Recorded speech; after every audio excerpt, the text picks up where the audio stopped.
Hello and welcome to this GryphonArt tutorial, which is the first of 3 tutorials that I'm going to use to share with you the different methods of making rosettes that I have come across over the years. The first method that I would like to show you is the fan method, and this is an example of one which I have already layered up and decorated. These rosettes naturally lay flat, and when you layer them together, you cannot slot the folds into each other, so the layers remain very separate, which I'm hoping you can see here. So you certainly get a 3D effect. The other thing to be aware of is that the nature of their construction means that they are more oval than round in shape, which may not be appropriate for all situations, but does mean that they are directional, and this can sometimes be of benefit. I have found that you do need to be fairly precise on card proportions, which vary depending on the width of the divisions which form your fan or concertina folds and the diameter of your finished rosette. I will be using 1/4 inch divisions throughout this tutorial. I have created a table of card sizes for this method, which I will include at the end of this tutorial, and this information is also available for free download from my website at gryphonart.co.uk. I will include a link to this in the description section for this video.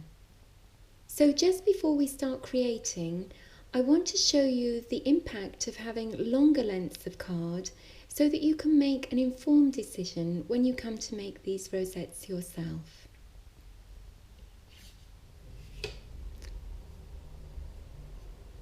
This is a 2-inch rosette with 1/4 inch score lines, and the card used was 4 inches in length. This produces a rosette with a fairly evenly distributed fan pattern, and if you hold the joins at the right and left and gently pull, you'll see there's not much movement at the centre. The rosette holds its shape on its own without the need for any additional glue.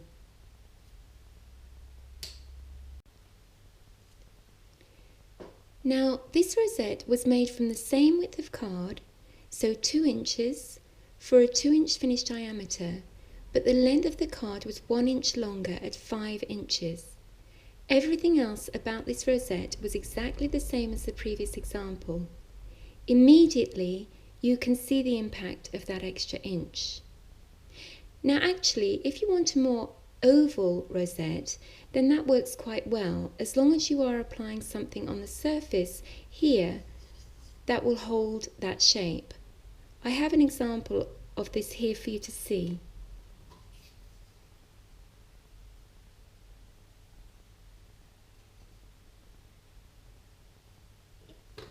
Additionally, if you are covering the centre of the rosette anyway, as in this instance, then you can glue this middle section together so that the rosette holds its shape, knowing that the glue will be covered up anyway. The advantage of this is that there is much less tension on the circumference of the rosette. If I show you the previous example again, you can see that there really is no movement at all. That's as tight as you are going to get that, and this can make it difficult when you are forming the joins because you are fighting against that tension. On the other hand, with this example, you can see that there's a lot more flexibility in that outside edge, which means that the joins are under a lot less stress and they are much easier to form. The distribution of the fan pattern is perhaps not quite so even, but it is more defined, which might be more desirable. So each have their benefits, and as always, it comes down to personal choice. Just be aware that the more you increase the length of the card, the more bulk there will be in the centre of your rosette, and the more oval your rosette will become. So I hope that has helped you to see the significance of the card proportions, and you'll find that if you do decide to make use of my table of card sizes, that for each rosette diameter I have provided a measurement for a tight fit and a looser version which will require extra glue.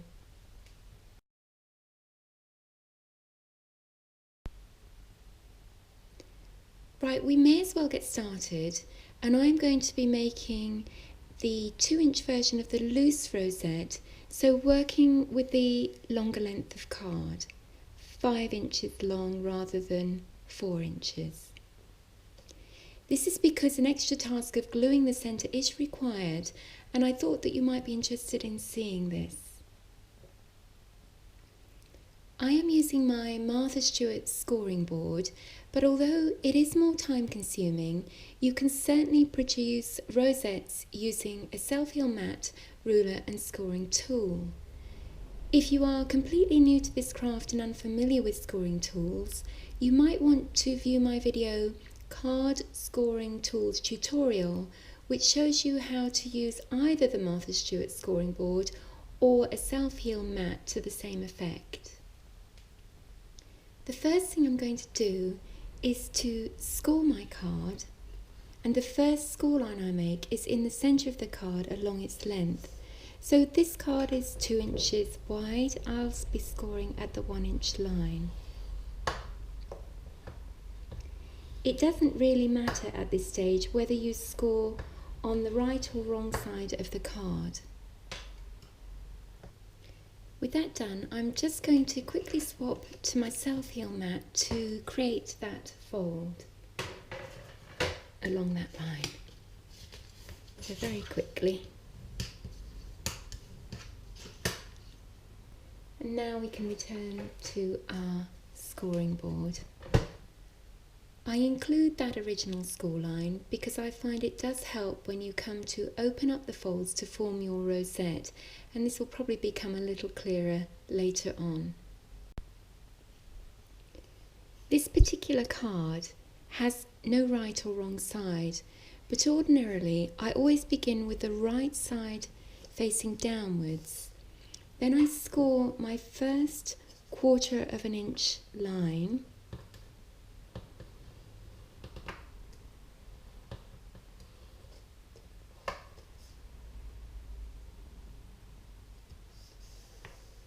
and at 1/2 inches thereafter.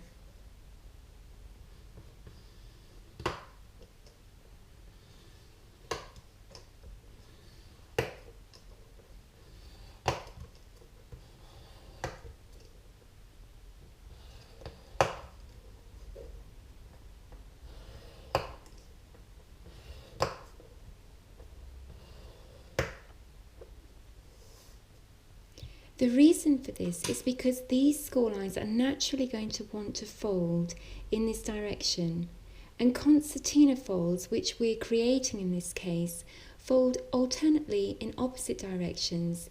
So by flipping the card, as we'll do in a minute, and scoring the other side, I find that the folds naturally want to go in the direction you want them to. This is particularly the case with thicker card.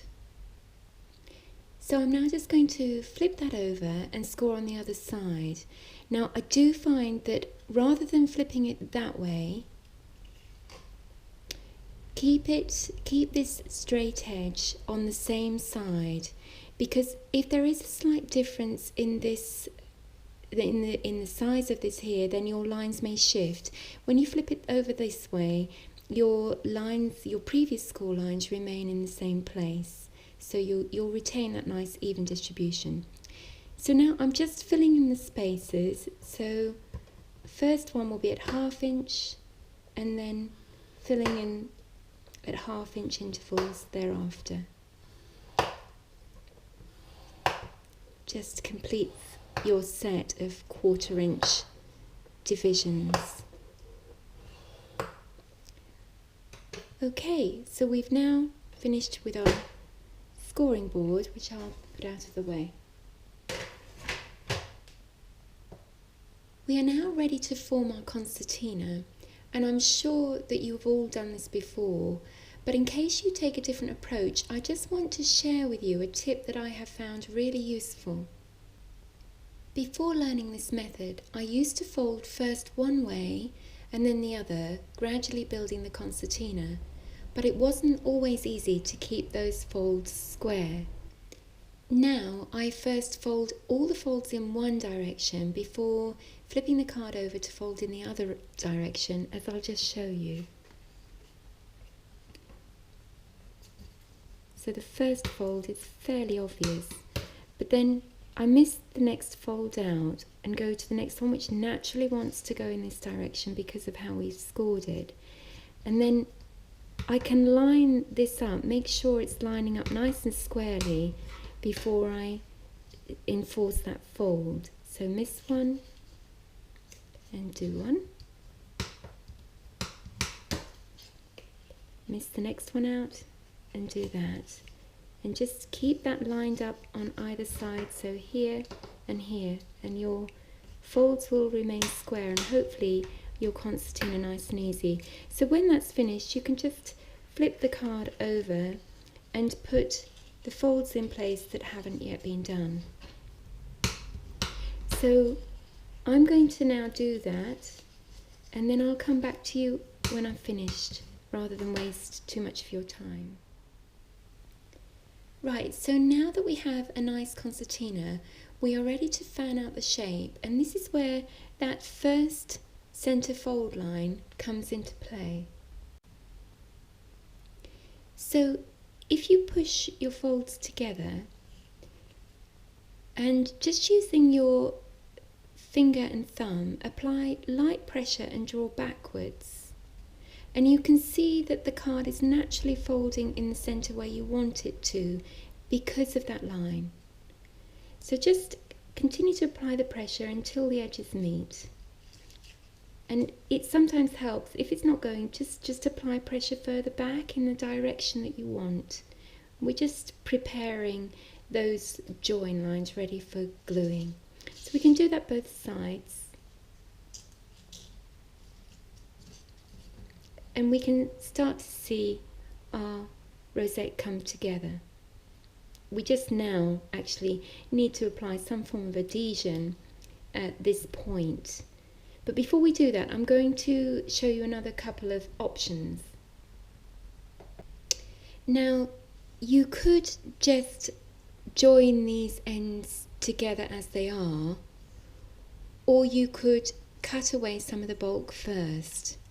It's one of those things that comes down to creative instinct, so it's really up to you which way you go. However, in case it's of any help, I have a finished sample of each method for you to see. So first of all, this one has just been joined without cutting any bulk away, and I hope you can see that. It's quite neat in that you're not getting any card ends, but you are getting some additional bulk, and if the card is thick, that may not be desirable. With paper, it probably doesn't make any difference. On the other hand, this one, I'll try and let you see both at the same time. This one's had some card cut away, and I'm going to use that method because I have a tendency to use card, and I find that generally I like to get rid of some of that bulk, so it's become a matter of habit really. So we'll just do that next. So I just open up the ends of the concertina here and cut away the card as follows. Hope you can see that all right.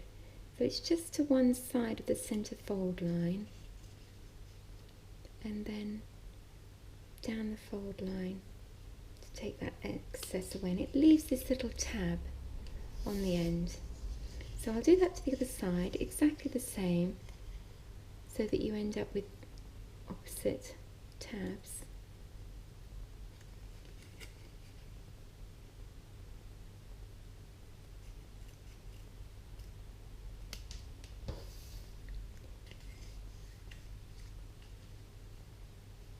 So that's good. We're now ready for some glue. I spoke earlier of the tension that these joins are under, and because of that I do like to use a good strong adhesive that I know will dry fairly quickly. I'm actually going to be using Yoo-Hoo all-purpose adhesive, but if you've got a glue that you're more familiar with and have confidence in, then please feel free to substitute it. Right, so I'm just going to work with one end at a time, applying a little glue. Don't want too much, otherwise it's going to take longer to dry. And I don't want too much near the top edge of that fold, because unfortunately Yoo-Hoo can go a bit white when it dries, and that can look unsightly. So I do just try and make sure it's a little bit tacky before I put my fold together. And you will need to bend your card back before you bring those edges together. Okay, so once that's done, just hold that in place. And I like to give that longer than you might think to go off, just in case it starts to separate again. So I'm going to give that chance to do that, repeat that to the other end, and then I'll come back to you again. We now have our rosette at the same stage as the second example that I showed you at the beginning of this tutorial. If we had used a shorter length of card, as in the first example, then our work would be finished. As it is, we now need to apply some glue to this centre section so that we can create a more round shape, and also to stabilise the overall shape. I'm going to use my Yoo-Hoo again, but I've also prepared some little die cuts which will form the centre, and I've made these using my Sizzix Big Shot die cutting machine and these Spellbinders framelit style die shapes. These are actually from the Spellbinders Nestabilities range, and they're the eyelet circles. Now obviously you don't need to use these specifically. Any round piece of card will work, and potentially even a large button or something like that, although I would probably stick some card to the back of a button first to help with the adhesion.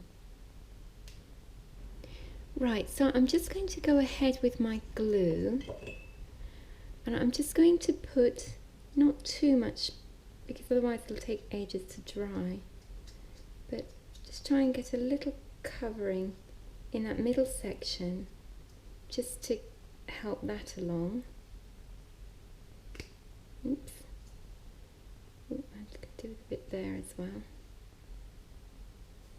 And that just gives something in that centre section to help. I've actually got a thread of glue there. I'll just get rid of that.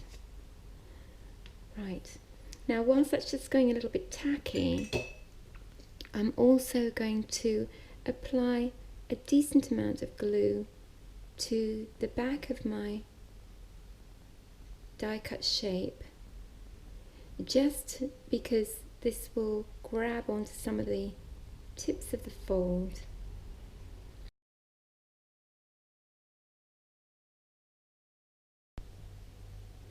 So I want to push that shape together where I want it, otherwise this centerpiece, the glue, will go where I don't want it. So by pushing that together first and then centering my shape at the same time, I then hold that in place and give it time to go off. Now this can take a little while, so that's the method for you, and I will come back to you once that glue has gone off.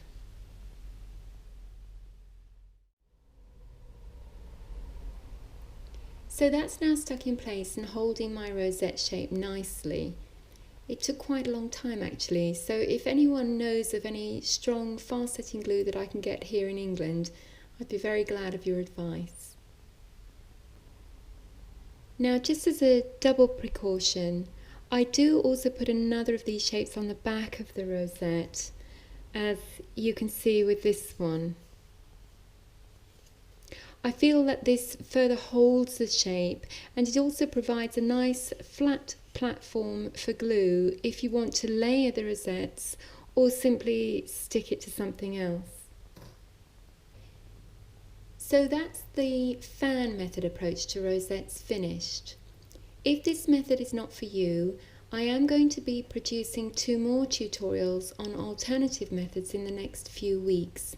So please subscribe to my GryphonArt channel if you want to know when these become available. As promised, I am now going to provide a screenshot of that table of card sizes for you, but don't forget that you can download this for free as well from my website at gryphonart.co.uk, and I have put the link to that document in the description for this video. Thanks so much for watching, and I hope that you'll be able to join me again for the next Rosette session.